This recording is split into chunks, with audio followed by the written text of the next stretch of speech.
I'm Allison Gorley, and thanks for joining me on What's the Deal? Used car prices are high, so getting a car that works after you leave the lot is really important. Ahead, how to try and prevent problems with your purchase. And when streaming began years ago, there were one or two services. Now, there are a lot more. We break down how to save money on subscriptions. Plus, we know the library is a place to borrow books. It's also a place that offers other free resources. I'll tell you what some of those perks might include. Here's what's the deal with those consumer headlines and more. The goal of buying a used car is to save money, but if that car stops working, the repairs could quickly eliminate any savings. A reliable car is a must for most of us. How do you feel? It's how the Yoder family gets their son Levi to his appointments. Sick. You feel sick today? His Down syndrome, autism, and hearing impairment all require regular medical attention. You want to go see the doctor? He has Monday through Friday daily therapy sessions at an autism center. And then usually a couple times a month, he will have doctor's appointments somewhere here in Lafayette. And then usually about once a month, we have a bigger appointment down at Riley. And the family thought they had a solid set of wheels until their 2018 Ford Escape broke down on 65 and got towed to the dealer. We were told that the engine had failed due to a known design flaw, and the car only had 60,000 miles on the engine. And we were told by Ford that there was really nothing they could do about it. The repair estimate, $10,000, and that's on top of the $10,000 or so they still owe on the car. If we have it repaired at another shop in town, it only costs $7,000, but we won't be reimbursed by Ford if there's a recall. So our plan right now is to go through the dealer. When Yoder researched the problem further, he learned they're not alone. Their car make and model is named in a pending class action lawsuit against Ford.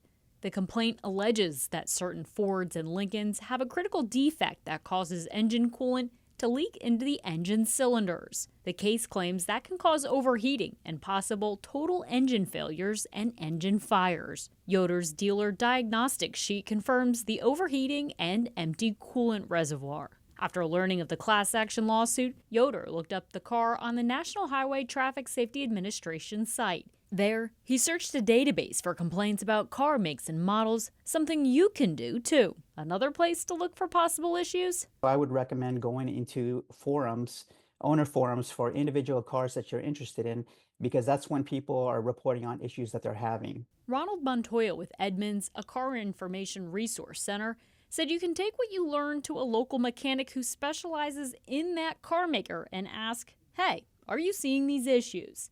You can also take those keywords you find in a forum back to the NHTSA database. Just remember, forums are often designed to highlight issues. It's easy to get scared off when all you're seeing is people chiming in when something has gone wrong, but they don't always do that when something has gone right. While the Yoder family liked a lot about their car, this $10,000 engine repair changed their mind. I hope that Ford stands by its product and first of all, does a recall because I do believe it's a safety issue. Ford told us it does not comment on pending litigation and reached out to Yoder directly. The company told him the same thing: no recall, no coverage. If you're looking to cut spending, streaming services could be a good option. Here's how to try and save money on some of those subscriptions. Cutting the cord started out as a money savings for many. Now there are so many services, costs can add up quickly.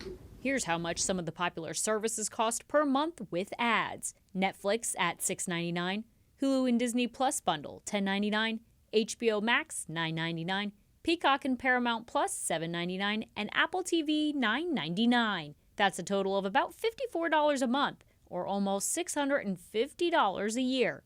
If you want live TV, tack on another $70 to $80. Often we'll sign up for a streaming subscription because it has a sports game that we really want to watch or a specific show that was just released, and then we forget to cancel. Kimberly Palmer with NerdWallet said a good way to cut costs: start over from scratch. Cancel all of your subscriptions and see what you miss, because it's possible that you really wouldn't miss some of the subscriptions that you're just in the habit of paying for. Once you narrow down your needs, start looking for discounts through your phone carrier. For example, T-Mobile offers free Apple TV with its Go 5G plans. And Verizon offers Disney Plus, Hulu, and ESPN Plus for $10 a month with its unlimited plan. Your employer might also offer a discount. It's worth just calling and asking your HR department, or you might even put a call into the streaming subscriptions that you have to see what discounts you might not even be aware of. If you're still in school, students may be eligible for a lower monthly premium, helping you to trim your budget but not your entertainment. It's also worth looking at your credit cards because some might be better than others for cash back. A wire transfer worth thousands of dollars sent to the wrong place by accident.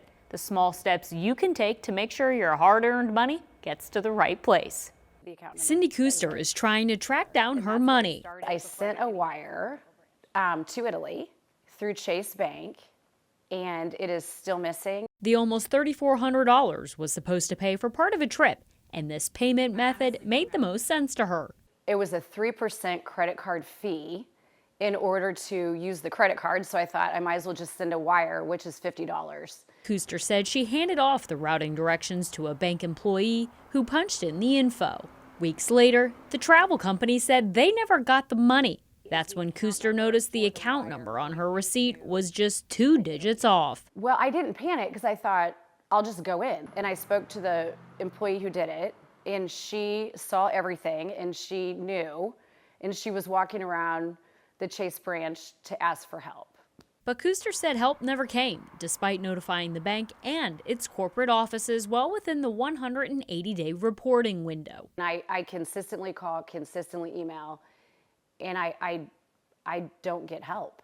The Consumer Financial Protection Bureau site says when it comes to wire transfer investigations, financial institutions generally have 90 days. That timeline, however, means Kuster could be missing her money for months. I know it's all relative at $3,400, but it could be $40,000 and someone could be in a lot of trouble. After we reached out to Chase, they said we apologize to Ms. Kuster for our error and let her know that we've credited her account in full. Kimberly Palmer with NerdWallet said wire transfers work similar to cash. Once that money is gone, it's gone. You can't really track it or retrieve it. There are a few exceptions. For example, if you, within half an hour, want to cancel an international wire transfer, you might be able to. The CFPB site also says financial institutions are generally responsible for correcting mistakes, including delivery of funds to the wrong recipient. To protect yourself, mistake or not, triple check the account information. For example, have the employee read back the routing number to you. There's definitely an argument for putting some extra guardrails up, but we'll see if that happens. Until then, it's up to you to prevent possible headaches. Now, even though this was not Kuster's fault that the wire transfer went to the wrong place, it ultimately became her problem. So if you need to send a wire transfer, consider reading the routing information back to the employee to confirm. And the price difference between a new and used car hit a record in the summer of 24. On average, a new car sold for more than $47,000, a used car about $27,000. That's just over a $20,000 difference between the two, according to Edmunds data. Typically, the average distance between a new and used car is around $15,000. If the average used car price sounds high at $27,000, well, you're right. Used car prices are up more than 30% from 2019. So why are the prices so high? Supply and demand issues dating back to COVID. If you have stayed out of the car market for 5 or 6 years and you try to come back, you'll be flabbergasted, right? It's going to take like a complete paradigm shift to understand what all has happened. Interest rates, incentives, these things are completely different. Used car supply, like trying to find a nice 2 or 3 year old car is so much more difficult today than it ever has been. If you're going the used route, be sure to get the car checked out by a mechanic if it's not certified. Financing through your bank or credit union can also be a source of savings. Books are just one thing that libraries offer to the community. Many also offer classes, audiobooks, and some streaming for free. It's much clearer. Back in August, Ron Michelson got his first smartphone. It's been a very steep learning process, but I like the phone. That's why he signed up for a cell phone 101 class at his local library. Anything I can learn will be helpful. My name is Ian. I'm part of the tech learning team here of the Indianapolis Public Library. The class teaches its students about storage, functions, and features for both iPhones and Google operating systems. It's one of their many free classes that your library may offer as well. I say my name. At another library across town, my country. there's a class for people who want to practice their English. My eye hurts. People from Afghanistan, India, and the Democratic Republic of Congo gather to learn English ready? words and phrases. Shoulder here. To see if any classes interest you, just head to Programs and Events on the library's webpage. Other classes include teen painting, financial literacy for kids, and introduction to Gmail. Your local branch likely posts a class schedule as well. If you're on the road a lot, the library offers free audiobooks and ebooks with the app Libby. To stream movies, shows, and documentaries, there is another free app called Canopy. Looking to try out a new hobby? Check out the website Craftsy. It offers tons of instructional videos on everything from cake decorating to photography. Keeping your family educated and entertained, all for free. Some libraries also offer free access to Consumer Reports online. Testing and tossing holiday light strands, well, that might be a thing of the past for some people. Now they want lights on their house that stay on their house all year long, not to mention come with a warranty.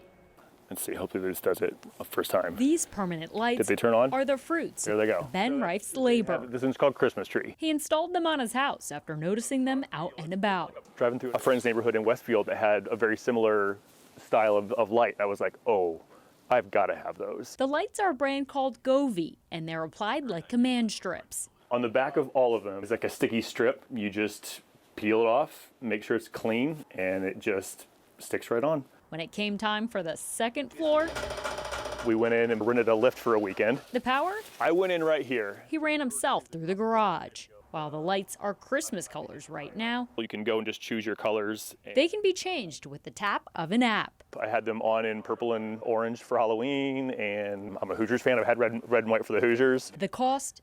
The lights came to $527. His portion of the lift that he split with a neighbor, $153. And finally, the accessories, $67. That brings his grand total to almost $750. The Govee site says lights come with a 12-month warranty, and if you buy them on sale, it can save you around $100 a set. Rex Agnes is getting permanent lights too, except he's paying a professional. I didn't want to get on a ladder, so I decided to call somebody. His only job? I'll just sit on my phone with an app and do it from inside, change it to whatever holiday I need. We've got different lengths of these strands. Nick Follett with Follett Outdoors uses a slimmer light placed in a track and nailed to the house. But it's really easy to replace because we can just climb up, basically pop these track covers off and just replace the strand. Follett's lights come with a 5-year warranty, and the price tag on his work depends on the height of your home, as well as how many sides you'd like done. 2-story house, it's going to run in the ballpark, generally about $4,500 to about $7,500. Since Agnes got 3 sides of his 2-story home done, his pricing falls somewhere in the middle. To save 10 to 15% on the pros, Follett said to call him during the off-season, making your home holly jolly in December or white for a warm summer. Remember, as with any product or service, check out reviews and warranties. Any guarantees, make sure you get those in writing. I'm Allison Gormley, and that's What's the Deal with your Consumer Headlines. For more episodes of What's the Deal, go to our video on demand and click on Shows at the top of your screen. There you'll find past episodes of What's the Deal plus other shows on demand.